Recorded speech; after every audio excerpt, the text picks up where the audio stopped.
A paz do Senhor, meus irmãos, eu sou o irmão Ronaldo, nosso irmão em Cristo, sou diácono da Assembleia de Deus, Ministério do Belém, em Ferraz de Vasconcelos.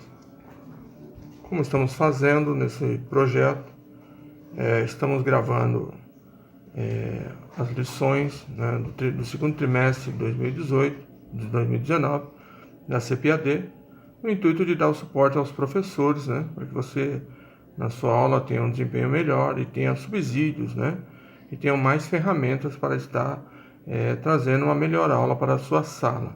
Amém? O comentário de hoje é sobre a revista dos jovens, né? Que tem por título do trimestre Cobiça e Orgulho, combatendo o desejo da carne, o desejo dos olhos e a soberba da vida. Vou estar fazendo um comentário sobre a lição de número 4, que tem por título O uso virtuoso dos bens materiais. Então, o comentário da lição tem por título O uso virtuoso dos bens materiais. Então, quando nós falamos, já entrando na aula aqui, destacando aqui o título, quando nós falamos em uso virtuoso dos bens materiais, a palavra virtuoso nós entendemos como o uso direito, ou o uso honesto, o uso digno, o uso correto, o uso bom, o uso honrado e o uso incensurável dos bens materiais, né? O texto do dia está lá no livro de 1 Timóteo, carta que Paulo escreveu a Timóteo, no capítulo 6 e no versículo 17, né?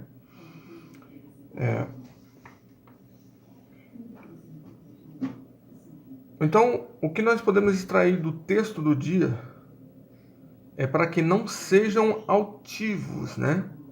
Porque Paulo, ele vai dizer assim, manda aos ricos deste mundo que não sejam altivos, nem ponham a esperança na incerteza das riquezas, mas em Deus, que abundantemente nos dá todas as coisas para delas gozarmos, né?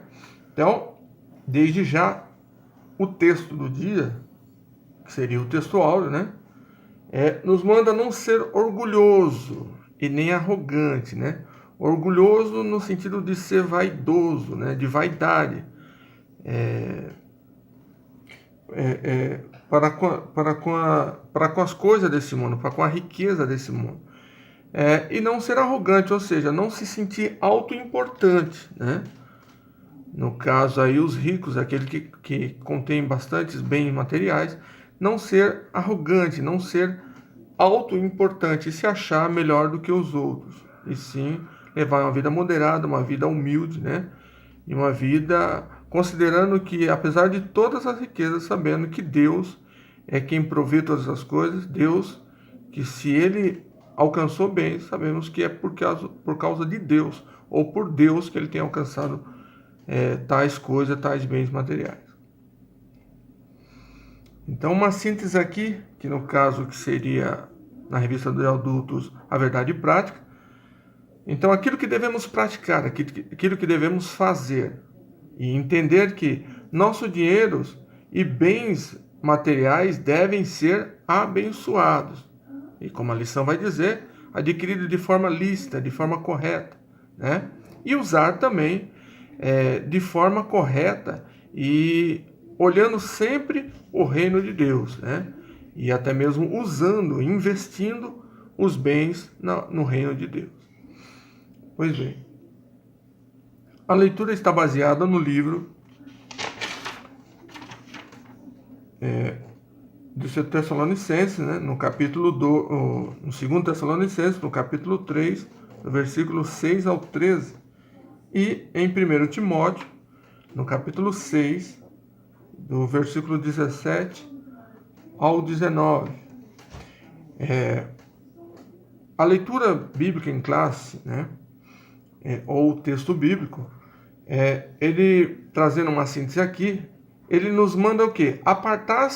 Se apartar dos que não fazem o que é correto, né? E se portar da forma que os apóstolos e os discípulos de Cristo tinham ensinado a eles, ao Tessalonicenses. Ou seja, tomar eles como exemplo, né? E também para trabalhar para obter o que comer, né?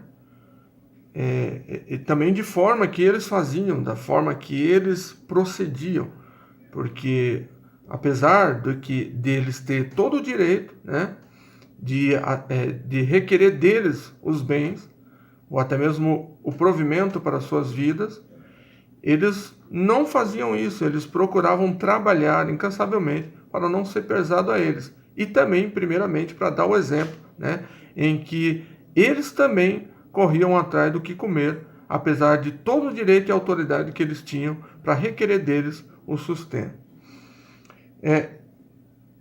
E também mostrando aí que eles não deveriam, apesar de tudo, se há pessoas também com autoridade, não abusar da autoridade que tem.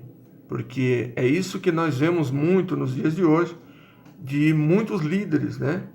Que abusam da autoridade que tem, requerendo para si bens, né? E aí, tirando proveito daquilo que Deus lhe confiou, daquilo que Deus lhe deu. E, fechando ali todo o texto, né, de Tessalonicenses, da leitura do texto bíblico que foi colocado, de fazer o bem, né? Então, não se cansarem de fazer o bem. Todos nós sabemos que Paulo ele escreve aos Tessalonicenses e ele elogia aquela igreja, porque era uma igreja que procurava fazer o bem. Então, e aí ele fecha ali, dizendo para que eles não se cansassem de fazer o bem e continuassem fazendo assim. Aí, ainda no texto bíblico, ou na leitura bíblica, já em Timóteo, né? O que Paulo diz a eles ali para que eles não fossem orgulhosos e arrogantes, né? Ou seja, não fossem vaidosos, né? E não se sentisse autoimportante. Então, o texto uma das coisas que destaca ali no texto de Timóteo seria isso: não ser orgulhoso e arrogante. E não confiarem nas riquezas, né? Que vai estar bem explícito ali, para que eles não venham confiar na riqueza, porque há muita incerteza na riqueza. E no mundo que vivemos hoje, sabemos que um dia estamos bem, no outro dia estamos mal. Então aí uma oscilação com relação à nossa vida financeira, né? Hoje temos muito, amanhã não temos nada, mas confiar em Deus que não oscila, né? E que não varia, e que sempre vai estar disposto a nos ajudar e prover aquilo que precisamos. E também para fazer o bem, e investir, né, as suas riquezas fazendo boas obras, né? Enfim, e procurando, né, que como ele diz no versículo 19 de Timóteo capítulo 6, que entesoure para si mesmos um bom fundamento para o futuro, para que possam alcançar a vida eterna. Então, na realidade, apesar de todas as riquezas, nós devemos, na realidade, focar na riqueza do reino de Deus, né?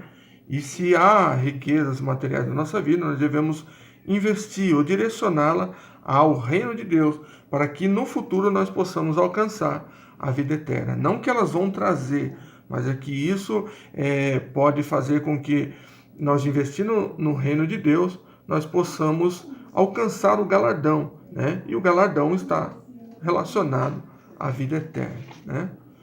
Pois bem, continuando ainda,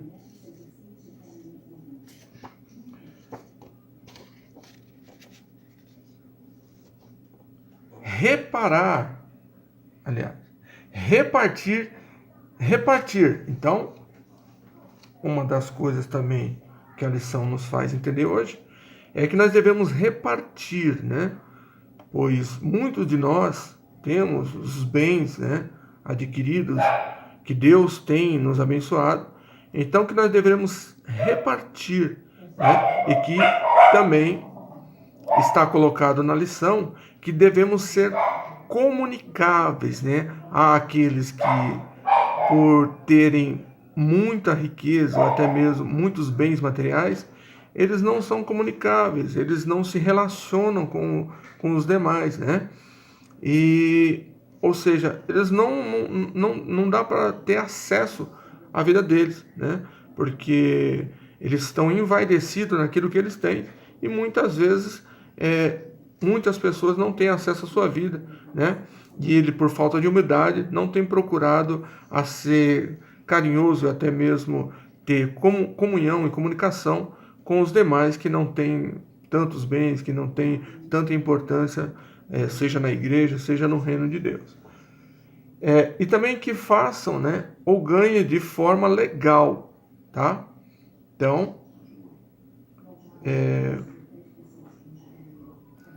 a lição nos faz hoje entender que devemos ganhar os bens de forma legal. Por que é bom que traga isso na lição no dia de hoje? Porque existe até mesmo dentro do povo de Deus pessoas que não ganham e que não granjeiam coisas para si de forma legal. Tem muita gente aí entrando aí em coisas que não agradam a Deus e adquirindo bens de forma ilícita. Então, uma das informações e até mesmo ensinamentos da lição de hoje é para que devemos ganhar de forma lícita aquilo que nós almejamos, né? Aquilo que nós procuramos obter. O primeiro tópico, né, nos faz entender e nos traz de ensinamento que o cristão deve viver com o que trabalha, né? Porque o que a lição nos vai ensinar é que muitos ali na época, principalmente se tratando da carta aos Tessalonicenses, que não queriam trabalhar, né? E não viviam daquilo que tinha, mas viviam daquilo que os outros lhe davam, né? E procuravam a viver pautado, até mesmo ajudado pela vida dos outros, e não queriam trabalhar, e não queriam ganhar para si o sustento, enfim. Então, o primeiro tópico nos faz entender isso. Agora, quando nós olhamos para a carta de Tessalonicenses, em que os irmãos, já na segunda carta, que é o que o texto nos traz, que os irmãos entenderam errado, talvez, aquilo que Paulo tinha dito, porque não foi falta de informação da parte de Paulo, porque Paulo, já na primeira carta, né, já tinha avisado para eles trabalharem, né? E também há alguns versículos no livro de Efésios, né, que Paulo também trata sobre isso ali em Efésios, no capítulo 4, versículo 27 e 28, em que Paulo, ele diz ali ao povo de Efésios, né? Vamos ler aqui, versículo 27 e 28. Ele vai dizer assim: não deis lugar ao diabo. Ele já dá um aviso aí para eles ali, para não dar lugar ao diabo. E ele vai dizer assim: aquele que furtava, não furte mais. Aí ele vai dizer: antes trabalhe, fazendo com as mãos o que é bom, para que tenha o que repartir com o que tiver necessidade. Então, até mesmo a carta ao Efésios, Paulo dá ali uma exortação para que eles venham trabalhar, para que eles venham ter o próprio sustento. E não é diferente na carta ao Tessalonicenses, em que lá, já na primeira carta, Paulo já manda com que eles trabalhem. O comentarista tem até uma referência, vamos ver se a gente vê aqui. Vamos dar uma olhada e nós vamos entender ali.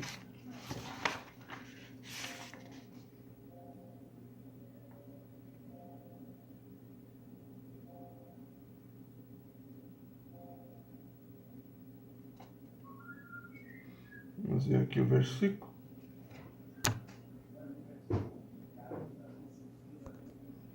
Então ele manda já na primeira carta, no capítulo 4, versículo 11, ele diz assim: procureis viver quietos e tratar dos vossos próprios negócios, e trabalhar com as vossas próprias mãos, como já vos temos mandado, para que andeis honestamente para com os que estão de fora, e não necessiteis de coisa alguma. Então ele já, desde lá, ele já avisa para que eles venham trabalhar. E escreve a segunda carta. Se alguém entendeu mal, ele ali mostra ainda, ou continua o discurso dizendo para que eles não devam deixar de trabalhar, apesar da vinda de Jesus estar próxima, né? Porque eles entendiam, como o próprio texto vai nos mostrar, que eles, por Jesus estar próximo para vir, eles deixaram de trabalhar e achando que não havia necessidade, porque se Cristo está para voltar, qual a necessidade de estar trabalhando? Mas eles não deixavam de comer, né? Não deixavam de querer as coisas para vestir, enfim, o alimento para o seu dia a dia. E nisso eles ficavam sobre o jugo dos outros, né? Ou seja, aproveitando das coisas que os outros tinham para que a sua vida viesse a ser suprida, né? Então vamos ver ali. O primeiro subtópico da lição vai dizer assim: a igreja de Tessalonicense era boa e fazia o bem, né? Então Paulo, ele elogia o Tessalonicense, como eu já disse anteriormente, porque era uma igreja boa, né? No capítulo 1 da carta 2 aos Tessalonicenses,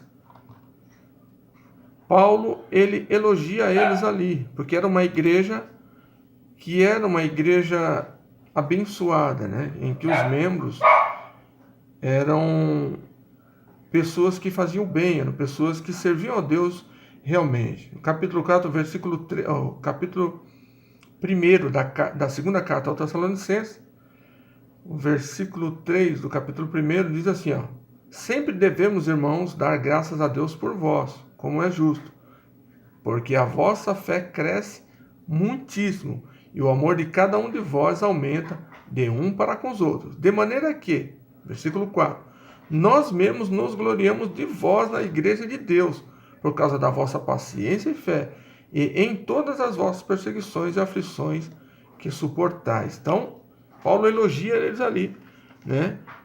Mostrando que era uma igreja que realmente servia ao Senhor da forma correta, uma igreja abençoada, que procurava fazer realmente a vontade de Deus. Então, na primeira carta, ele escreve e fala sobre o arrebatamento, né? Então, apesar de tudo isso, né, que era uma igreja boa, eles tinham entendido mal o que Paulo tinha falado, né? E na primeira carta ele escreve sobre o arrebatamento.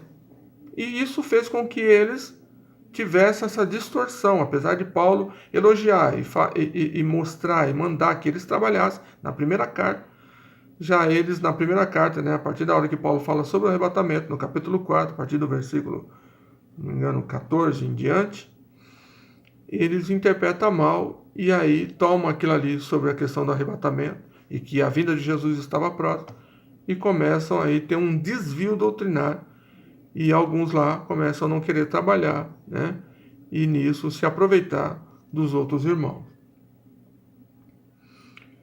Aí na segunda carta, ele escreve essa segunda carta para resolver esse suposto mal-entendido, né? Que de certa forma não seria um mal-entendido, mas se houve ali, ele escreve a segunda carta para resolver essa questão aí daqueles irmãos que não queriam trabalhar.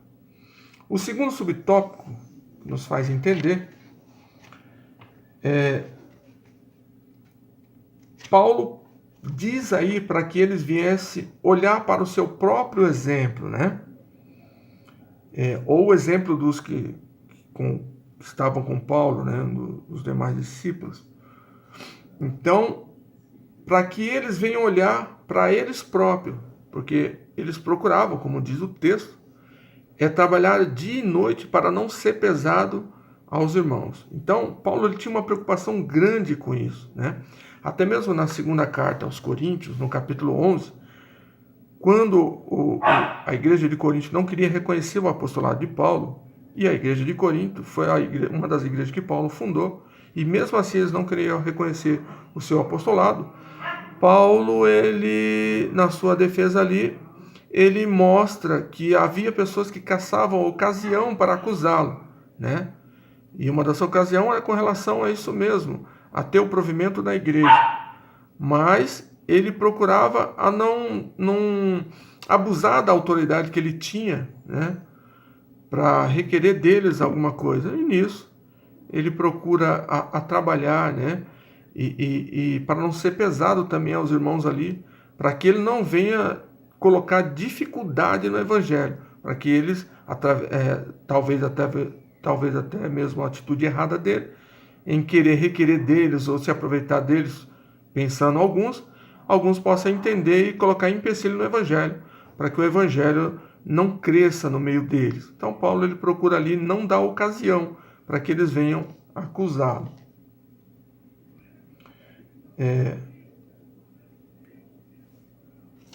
Agora, uma palavra minha aqui, né? Porque há muitos irmãos que dizem viver da obra, né? A gente conhece aí até mesmo alguns pregadores que chegam nas igrejas e requerem a oferta, né? E quando isso não é feito, não lhe dão aquilo que eles pedem, eles saem até falando mal da igreja aí, que foram lá, não foram bem recebidos, não deram para eles aqueles que eles precisavam, e nisso aí acabam fazendo o que não é correto, né? E vamos colocar aqui, se realmente o seu ministério é de Deus e Deus te chamou para viver do ministério, então Deus vai prover todas essas coisas. Não precisa você estar cobrando nada de ninguém, não. Porque muitas vezes chega lá no pastor e fala, pastor, Deus ele me chamou para viver da obra. Então é você e Deus. Se realmente vai ter que viver da obra, Deus vai prover. E quando nós falamos em viver do evangelho, que a Bíblia é bem clara em dar respaldo para isso, nós entendemos que é viver do evangelho e não enriquecer do evangelho, né? Seria o salário suficiente para que você venha viver de uma forma tranquila ou de uma forma que você venha conseguir realmente fazer a obra de Deus. E não enriquecer do evangelho, porque isso é o objetivo de muitos. Querer ser famoso no meu evangelho para enriquecer, para ter a agenda cheia. E nisso é o que a Bíblia condena, né? Porque Paulo mesmo, apesar de tudo, passou fome, passou nudez, né? Passou perigo, apanhou, e ninguém está disposto a isso. Agora, na hora de ganhar o dinheiro, está todo mundo disposto e achando que Deus chamou ele para viver do evangelho. Então, se é assim, você vai sofrer perseguição, você vai sofrer fome, vai ficar sem roupa, você vai até mesmo apanhar, vai ser apedrejado. Então, acho que está tudo dentro do pacote. E quando nós falamos de salário do evangelho, é o salário suficiente para você viver. E não fique pedindo por aí não, mas que Deus, ele, se realmente te chamou, ele vai suprir.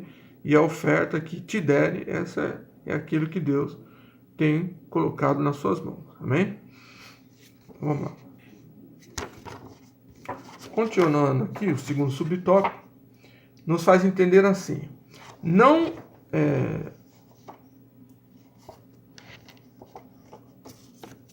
procurava Paulo, né, ali, ou até mesmo que se deve procurar, dar testemunho, né, através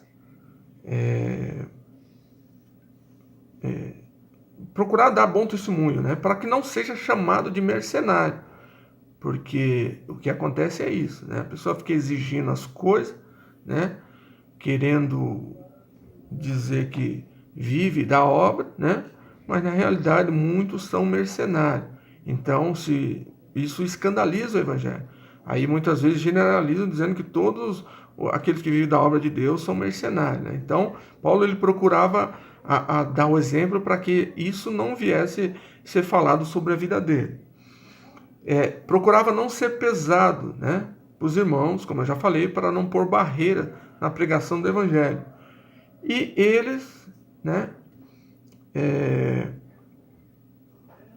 de dia e de noite, trabalhava, né?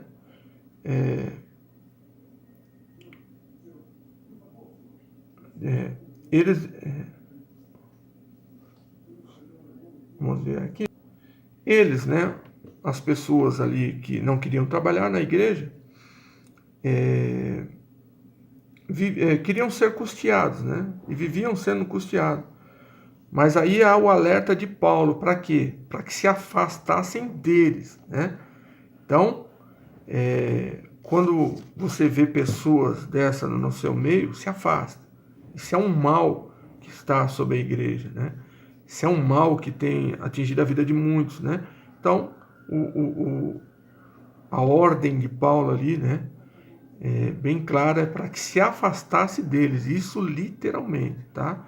Então, se afaste desse tipo de pessoas. O terceiro subtópico, Paulo já havia os avisado, né? Como eu já falei, lá no capítulo 4 da carta, a primeira carta aos Tessalonicenses, Paulo já havia avisado, versículo 11 e versículo 12. Paulo já havia avisado eles, né? Para que trabalhassem, né?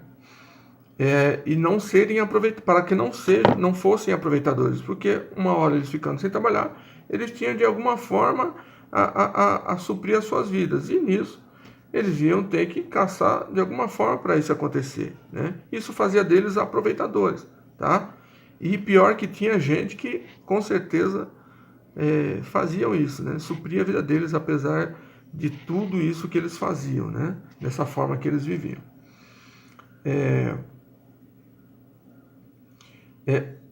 Paulo manda disciplinar, né? Então Paulo pede para que discipline esses membros, né? Era uma ordem, né? Porque lá na primeira carta Paulo manda que eles trabalhem. Na segunda carta dizendo para que eles trabalhem. E não fazendo isso, Paulo manda que disciplinasse eles, né? E que manda ainda, né? Que se não trabalha, não come também. Então, já que quer viver assim, então não come. Porque quem não trabalha não precisa comer. Não faz esforço nenhum, né? Não tem nenhum esforço, nenhum desgaste físico. Para que vai comer? Ou vai comer? Então, que não come também. O segundo tópico, né? Que nós podemos entender aí, de uma forma resumida, é de não confiar nas incertezas das riquezas, né? O que tem acontecido hoje, nos nossos dias, é que muita gente tem confiado nas incertezas da riqueza. Até mesmo na igreja, quando a pessoa ele tem a vida suprida, pode ver que ele não busca Deus da forma que deveria se buscar, né? A pessoa só busca Deus mesmo na necessidade, esse é o bem claro. E lá no livro de Provérbios, no capítulo 11, no versículo 28, o que diz lá? Que os que confiam na riqueza cairão. Ou seja, o que confia na riqueza cairá. Então, a pessoa que confia na riqueza, ela, na hora da adversidade, na hora que ela tiver dificuldade na sua vida financeira, ela cai, né? Porque ela tinha uma vida pautada na riqueza, ou só estava bem porque financeiramente estava bem. E isso acontece muito, né? Que a pessoa está lá glorificando e exaltando o nome do Senhor porque está com a vida suprida, né? Tem os seus bens materiais tranquilo, né? Mas quando chega a adversidade mesmo, você vê que ela enfraquece, né? Porque ela não tinha vida na realidade fortalecida pela presença de Deus, por buscar a Deus, pelo Senhor, mas sim pelas riquezas, né? E na hora de adversidade ela acaba caindo. Os que querem ser ricos colocam tudo, né? Ou seja, fazem de tudo, né? Buscando as coisas materiais, né? E nisso ele procura a ter, ou até mesmo acaba tendo amor ao dinheiro. Paulo, na carta ao Timóteo, na carta 1 ao Timóteo, no capítulo 6, no versículo 10, o que ele vai dizer? Que o amor ao dinheiro é a raiz de todo mal. Tá? E nessa cobiça, muito tem se transpassado a si mesmo com dores. 1 Timóteo, capítulo 6, no versículo 10, né? Porque o amor ao dinheiro é a raiz de toda espécie de males. E nessa cobiça, alguns se desviaram da fé e transpassaram a si mesmo com muitas dores. Então, há aqueles que procuram de muitas formas enriquecer, né? Hoje, todos conhecem aí a teologia da prosperidade, que é um mal que tem invadido a igreja e que muitos acham que para ser próspero tem que ter a vida rica, né? Uma vida próspera, uma vida cheia de bens. Nós olhando para Paulo, né? Que procurava aí manter o bom exemplo, nós vemos lá que Paulo, tudo que ele sofreu, né? E nós não vemos na vida de Paulo a questão das riquezas, ainda que alguns dizem que Paulo era rico, mas tinha uma vida próspera diante de Deus, porque a vida de Paulo era focada no evangelho, na pregação, no cuidado das igrejas. Isso era prosperidade. Porque muitos querem, muitas das vezes, ter riqueza, mas não querem sofrer. E quando nós vemos a vida de Paulo, tudo que ele passou, naufrágio, apanho de varas, foi apedrejado, enfim. E a história diz que Paulo, né, depois de ter dito, combati o bom combate, acabei a carreira, guardei a fé, Paulo ainda foi decapitado. Não precisava mais disso. Ele já tinha uma vida que já tinha feito de tudo, já tinha acontecido tudo com ele. E ainda assim mesmo, se é que realmente não deve sofrer, não deve ter mais nada, depois disso, Paulo ainda passou pela decapitação e morreu, né? Mas morreu próspero, mas com a prosperidade do reino do céu. Então, o que leva, né, aquela procura incessante pelas riquezas, faz com que leve as pessoas ao amor ao dinheiro, né? Jesus alertou muito bem sobre isso, porque não pode servir a dois senhores, a Deus e a Mamon. Mamon, nós entendemos que é o dinheiro. Então, não tem como você servir a Deus e servir ao dinheiro. Nós vemos muitas pessoas aí que não tem nada, está na igreja. Quando alcança alguma coisa, some da igreja e começa a usufruir dos bens que alcançou, né? É isso que tem acontecido isso aí. Então, de uma forma, eles têm deixado a Deus e começado a servir ao dinheiro. E isso é bem verdade, isso acontece mesmo. E vemos muitos exemplos disso daí no meio cristão e que tem colocado barreira em pessoas para servir ao Senhor, né? E quando nós falamos em cobiça, o que seria cobiça? É um desejo ardente, né? E é na vida de muitas pessoas um desejo ardente pelo dinheiro.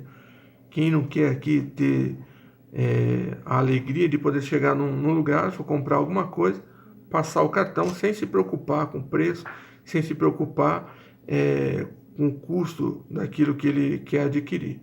Mas, se nós olharmos bem, se nós deixarmos nossa vida levar por esse desejo ardente de ter bens materiais, muitas das vezes nós vamos invadir um espaço, e esse espaço é único, exclusivamente Deus na nossa vida, né? Que está em primeiro lugar, acima de todas as coisas. Então vamos dar prioridade a Deus, porque o próprio Jesus disse que buscai o reino de Deus e a sua justiça, e as demais coisas não precisa buscar, Ele acrescenta na nossa vida, amém?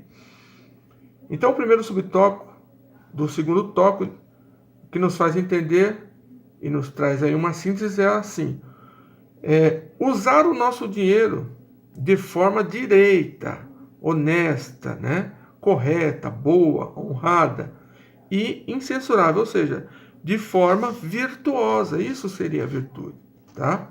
E quando nós falamos em usar o nosso dinheiro ou aplicar nosso dinheiro e usufruir dele, é usar visando o reino dos céus, tá? Aplicar de forma que venha incluir o reino dos céus naquilo que obtemos, naquilo que nós temos.